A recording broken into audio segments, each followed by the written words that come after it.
নমস্কার বন্ধুরা, আমি উজ্জ্বল। আমাদের নবীন বার্তা ইউটিউব চ্যানেলে আপনাদেরকে জানাই স্বাগত। আপনারা আজকে যে টপিক নিয়ে আলোচনা শুনবেন তা হচ্ছে যে মোস্তফা খেমনেই তার বাবার সব শয্যা বা অন্তিম শয্যা শেষ যাত্রা, সেখানেও তিনি পৌঁছালেন না বা বাইরে বেরোলেন না। এইটা একটা বড় কারণ। তার কারণ হচ্ছে কোনো একটা মানুষের যদি বাবা মারা যায়, সেখানে যদি সে পৌঁছাতে না পারে, সেটা তার কতটা কষ্টদায়ক এই নিয়ে আমরা ফিল করতে পারি, আমরা বুঝতে পারি যে এটা কতটা কষ্টদায়ক।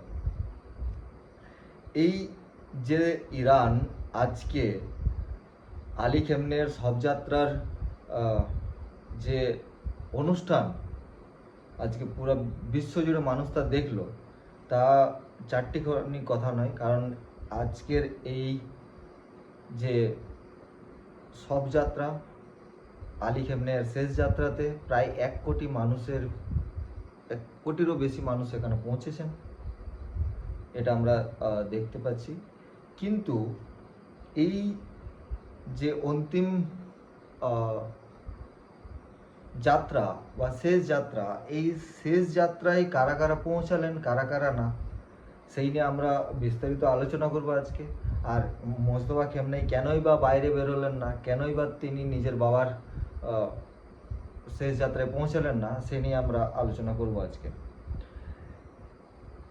আজকে আমরা দেখছি যে ইরানে যে আলী খেমনের শেষ যাত্রা, সেখানে পাকিস্তানের শেহবাজ শরীফ, আসিফ মুনির, তারা দুজনেই পৌঁছেছিলেন সেখানে এবং তারা শ্রদ্ধাঞ্জলি জ্ঞাপন করেন আলী খেমনের প্রতি। এটা একটা স্বাভাবিক ঘটনা হিসাবে মেনে নেওয়া যায়, কারণ পাকিস্তান ইরানের সাথে এবং আমেরিকার সাথে যে মধ্যস্থতা করার কাজ করছিল, মিডলম্যান হওয়ার যে জায়গাটা, সেটা পাকিস্তান ভালোভাবেই সেটা নিভিয়েছে। সেই কারণে পাকিস্তানে যাওয়াটা স্বাভাবিক হিসাবেই মানা। কিন্তু আজকে ওয়ার্ল্ডের যে নিউজ চ্যানেলগুলো রয়েছে, ওয়ার্ল্ডের যে খবর রয়েছে, সেখানে কিন্তু বড় খবর হয়ে দাঁড়িয়েছে যে ওয়ার্ল্ডের কোনো ওয়ার্ল্ড লিডার আজকে আলী খেমনের শেষ যাত্রায় কিন্তু পৌঁছায়নি। আলী খেমনের শেষ যাত্রায় কোনো ওয়ার্ল্ড লিডার পৌঁছায়নি, এটাই আজকে সব থেকে বড় খবর হয়ে দাঁড়িয়েছে।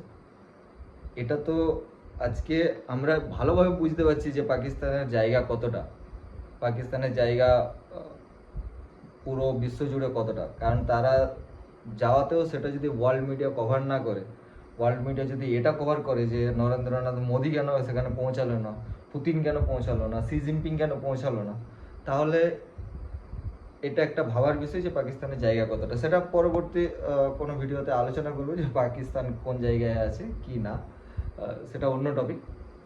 আজকের যে টপিক সেটা হচ্ছে টপ লিডাররা পৌঁছায়নি, কেন পৌঁছায়নি, সেটা নিয়ে আমরা বিস্তারিত আলোচনা করব। এক তো জানলাম যে পাকিস্তান পৌঁছেছে, পাকিস্তানের সাথে সাথে কারা পৌঁছেছে, সেখানে পৌঁছেছে ডেপুটি প্রাইম মিনিস্টার থাইল্যান্ডের থেকে, মাদনাদেব পৌঁছেছে রাশিয়া থেকে। কারণ রাশিয়ার মাদনাদেব হচ্ছে পুতিনের একদমই কাছের একজন মানুষ। এরপরে ওমানের একটা ডেলিগেটস এসছে ওখানে, তুর্কি থেকে ভাইস প্রেসিডেন্ট এসছে, ঠিক আছে, কঙ্গোর থেকে ফরেন মিনিস্টার একটা ডেলিগেট সেখানে এসছে। এছাড়া আফগানিস্তান, কাজাকিস্তান, উজবেকিস্তান, এইসব জায়গাগুলো থেকেও ডেলিগেটসগুলো পৌঁছেছে সেখানে শ্রদ্ধাঞ্জলি জ্ঞাপন করার জন্য। এছাড়া সৌদি আরব থেকেও যে ফরেন ডেলিগেটস এসছে, কিন্তু প্রিন্স সেখানে পৌঁছায়নি, সৌদি আরবের প্রিন্স সেখানে পৌঁছায়নি। তো এইটা হচ্ছে যে প্রত্যেক দেশেই তাদের ডেলিগেটসকে সেখানে পাঠাই শ্রদ্ধাঞ্জলি দেওয়ার জন্য। আজকে যদি আমরা দেখি যে এই যে টপ লিডাররা রয়েছে, এই টপ লিডাররা কেন সেখানে পৌঁছায়নি, সেটা যদি আমরা দেখি তো আলোচনা প্রথমে করি যে চায়নার থেকে শুরু করি যে চায়না কেন পৌঁছায়নি, চায়না না পৌঁছানোর কারণ কি। এক তো হচ্ছে চায়না না পৌঁছানোর বড় কারণ হচ্ছে যে চায়নার সাথে ইরানের যেমন সম্পর্ক রয়েছে, চায়নার সাথে ইউএইর একটা সম্পর্ক রয়েছে, চায়নার সাথে সৌদি আরবের একটা সম্পর্ক রয়েছে।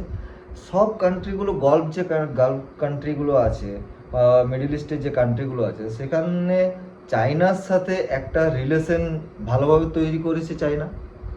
তার কারণ হচ্ছে চায়না চাই যে বাণিজ্যিক বিস্তার ঘটানোর জন্য তার কারণ হচ্ছে আজকে যদি আমরা দেখি যে ইরানের সাথে একটা মিনিমাম বাণিজ্যিক আদান প্রদান আছে ইরানের সাথে, কিন্তু বাকি রিলেশনগুলি তো ঠিকঠাক আছে। এই এর থেকে সব থেকে বড় কথা হচ্ছে যে চায়নার সাথে বা চীনের সাথে ইউএইর যে সম্পর্ক, বাণিজ্যিক আদান প্রদানটা অনেক বেশি। ইউএইর সাথে চীনের বাণিজ্যিক আদান প্রদান প্রায় 111 বিলিয়নের বেশি এখন চলছে। এখন বর্তমানে 111 বিলিয়নের মতন তারা ট্রেড করে। চায়না বা চীন চাইছে যে এটাকে আমরা 300 বিলিয়নের উপরে যেন নিয়ে যেতে পারি এই ইউএর সাথে বাণিজ্যিক আদান প্রদান। এই যে ট্রেড রিলেশনটা রয়েছে, এই ট্রেড রিলেশনটা বাড়াতে চাই চীন, শুধু ইউএর সাথে না, সৌদি আরবের সাথে, ইরানের সাথে, প্রত্যেকটা দেশের সাথে, গলফ কান্ট্রি যেগুলো আছে তার প্রত্যেক জনের সাথে সে ভালো রিলেশন রেখে তার নিজের বাণিজ্যিকটা বিস্তার করতে চাই। এটা কিন্তু আমরা চায়নার দিক থেকে দেখছি, যে কারণের জন্য চায়না শি জিনপিং আজকে সেখানে পৌঁছায়নি। যদি শি জিনপিং যদি পৌঁছাতো ইরানের কাছে, তাহলে একটা অন্য বার্তা পৌঁছাতো, হয়তো সৌদি আরবের কাছে, ইউএই এর কাছে একটা অন্য মেসেজ তারা পেত, যে কারণের জন্য বাণিজ্যিক যে সম্পর্ক রয়েছে সেটা হয়তো খারাপ হয়ে যাওয়ার সম্ভাবনা ছিল, যে কারণের জন্য চায়না বা চীন সেখানে পৌঁছায়নি, শি জিনপিং পৌঁছায়নি, তাদের একটা ডেলিগেটস তাদেরকে পাঠিয়েছিল। এরপরে যদি দেখি ভারতের কথা, যে ভারত কেন পৌঁছায়নি, কারণ ভারতবর্ষের প্রধানমন্ত্রীকে আমরা আগেও নিউজ চ্যানেল দেখেছি যে নিউজে প্রধানমন্ত্রীকে পার্সোনালি তারা ইনভাইট করে যে এই আলী খেমনের যে শেষ যাত্রা সেখানে পৌঁছানোর জন্য। এইটা পৌঁছানোর জন্য আজকে ভারতবর্ষ যে যদি যে কাজটা করেছে সেটা সত্যি একটা প্রশংসা করার মতন। কারণ আজকে ভারতবর্ষের সাথে ইসরায়েলের সম্পর্ক ভালো রাখা দরকার, আমেরিকার সাথেও সম্পর্ক ভালো রাখা দরকার। কারণ ভারতবর্ষ আমেরিকার সাথেও যেভাবে ট্রেড ডিলস করছে বা ট্রেড রিলেশনের সাথে যুক্ত আছে, বা যেভাবে ব্যবসা আদান প্রদান হচ্ছে, যা অর্থনৈতিক আদান প্রদান আছে, ইসরায়েলের সাথেও কিছু যে রিলেশনগুলো আছে, যে সম্পর্কটা আছে, সেটা নষ্ট করতে চায়নি। এবং ইরানের সাথেও চাইনি। তার কারণ হচ্ছে ইরানের সাথে চাবাহার পোর্ট আছে, ইরান থেকে তেল, ক্রুড অয়েল আমাদের প্রয়োজন হয়। এই সবগুলো মাথায় রেখে আজকে ভারতবর্ষ থেকে যে ডেলিগেটসটা পাঠানো হয়েছিল, সেটা হচ্ছে যে তার মধ্যে একজন ছিলেন যে বিহারের রাজ্যপাল, যে বর্তমান রাজ্যপাল, সেটা হচ্ছে আতা হোসেন তিনি গেছিলেন ওখানে। তার সাথে যে আরও কিছু লিডার ছিলেন, মুসলিম লিডার ছিলেন, তারাও গেছেন। এর সাথে যেটা সবথেকে ভারতবর্ষ ভালো কাজ করেছে, সেটা হচ্ছে ভারতবর্ষ হিন্দু, মুসলিম, শিখ, ইসাইয়ের রিপ্রেজেন্টেটিভ পাঠিয়েছিল। 4টি কমিউনিটির মানুষকে রিপ্রেজেন্টেটিভ হিসাবে ওখানে পাঠায়, এবং ভারতবর্ষ সবার সামনে এই মেসেজটা ধরে যে আমরা একটা ধর্মনিরপেক্ষ দেশ, আমরা কোনো একটা জাতিকে সাথে নিয়ে চলি না, আমরা সব ধর্মের মানুষকেই সাথে নিয়ে চলি। সেই কারণের জন্য 4টি ধর্মের মানুষকেই সেখানে পাঠাই, এবং পাঠানোর পরে এই বার্তাটা প্রতি দেশের কাছে বা বিশ্বের কাছে পৌঁছায় যে ভারতবর্ষ একটা ধর্মনিরপেক্ষ দেশ। এটা একটা ভারতবর্ষের একটা বড় পদক্ষেপ ছিল। এই যে ডেলিগেটসটা পাঠানো হয়, এই ডেলিগেটস পৌঁছে তারা তাদের শ্রদ্ধাঞ্জলি জ্ঞাপন করেন, এবং ইরানের সাথেও যাতে সম্পর্ক নষ্ট না হয়ে যায় সেইটা মাথায় রেখে এই ডেলিগেটসটাকে পাঠানো হয়। এরপর যদি দেখি আমরা রাশিয়া পুতিন কেন এলো না, কারণ ইরানের সাথে রাশিয়ার যে সম্পর্ক সেটা হচ্ছে একটা গভীর সম্পর্ক। তার কারণ হচ্ছে আমরা যখন ইরানের সাথে দেখেছি যে ইরানের সাথে আমেরিকার যখন যুদ্ধ চলছিল, তখন রাশিয়া ইরানকে কিভাবে সাহায্য করেছিল। এক তো সাহায্য করেছিল তাদেরকে অর্থনৈতিকভাবে, তাদেরকে যে গোপনীয় তথ্য আছে আমেরিকার কোথায় কোথায় কী আছে কি না, স্যাটেলাইটের রিয়েল লোকেশন, এই সবগুলো সব কিছু ইরানকে কিন্তু ওই সাহায্য করেছিল রাশিয়া। এবং রাশিয়া তাদেরকে মিসাইল পর্যন্ত সাপ্লাই করে, তাদেরকে আরও নানান অস্ত্র সাপ্লাই করে। এইগুলো তো একটা অন্য বিষয়, পরে আলোচনা করার বিষয়, একটা সেই নিয়ে আমরা পরে আলোচনা করব। কিন্তু এই এত গভীর রিলেশন বা গভীর একটা সম্পর্ক থাকা সত্ত্বেও আজকে পুতিন কিন্তু পৌঁছালো না। পুতিন না পৌঁছে সেখানে দেবেত্রীকে পাঠানো হচ্ছে, মাদনা দেবেত্রীকে। কারণ হচ্ছে পুতিন যদি সেখানে যায় বা পুতিন যদি সেখানে যেত, তাহলে মোস্তফা খেমনেইকে বাইরে আসার একটা চান্স ছিল। কারণ পুতিন গেলে মোস্তফা খেমনেই হয়তো তার সাথে দেখা করার জন্য সে বাইরে বেরোতেন। কিন্তু যদি বাইরে বেরোতেন, সব থেকে বড় ভয় ছিল ইসরায়েলের উপর। কারণ বর্তমানে ইসরায়েল কোনো দেশকে তোয়াক্কা করেনি, কোনো কেয়ার করে না যে আমেরিকা ওকে কি বলছে, আমেরিকার সাথে সম্পর্ক নষ্ট হবে না, কার সাথে কি সম্পর্ক নষ্ট হবে, রাশিয়ার সাথে কি সম্পর্ক, ওর কোনো মাথা ব্যথা নেই। যা ডিসিশন ওরা নিয়েছে ওরা করবেই। তবু আজকে ইরান ইসরায়েলকে এই মেসেজটা দিয়েছিল যে আমরা 7 দিনের যে শেষ যাত্রা আমরা পালন করছি, বা এই আলী খেমনের যে শোক যাত্রা, সেইটার জন্য এই সময় যেন কিছু না করা হয়। ইসরায়েলের তরফ থেকে সেই আশ্বাসটা দেওয়া হয় যে আমরা কিছু করব না। কিন্তু ইসরায়েলকে বিশ্বাস করার মতন কোনো দেশ বর্তমানে নেই, কারণ তারা জানে যে ইসরায়েল যা বলেছে তা সে করবেই। কারণ ইসরায়েলের মোসাদকে, যে ওখানের মোসাদ আছে, মোসাদের কাণ্ড কারখানা সবাই দেখেছে।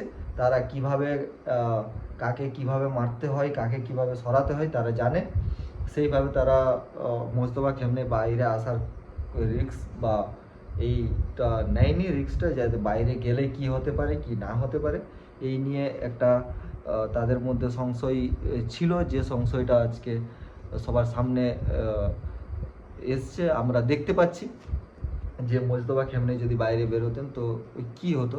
তার কারণ হচ্ছে এটা আমরা বলছি না, ওয়ার্ল্ড মিডিয়ার যে নিউজ চ্যানেলগুলো রয়েছে তো সেখান থেকে আমরা দেখতে পাচ্ছি যে তারা কিছুদিন আগে কভার করেছিল যে যারা মধ্যস্থতা করছে, যারা মিডিলে যেসব দেশগুলো রয়েছে সেই সব লিডারগুলোকে তারা মারার চেষ্টা করেছে, এমনকি আসিম মুনিরকে পর্যন্ত মারার চেষ্টা করেছিল।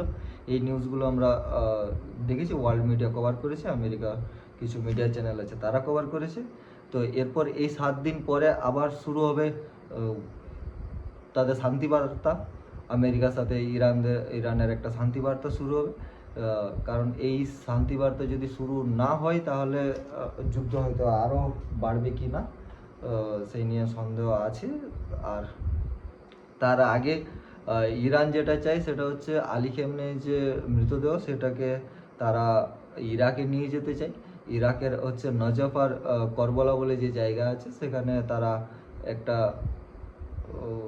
সার্বজনীন শোকযাত্রা তারা করতে চাই। তার কারণ হচ্ছে যে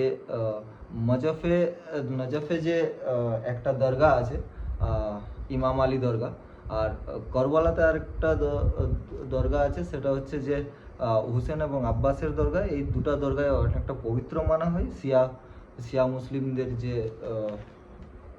পবিত্র একটা স্থান মানা হয়।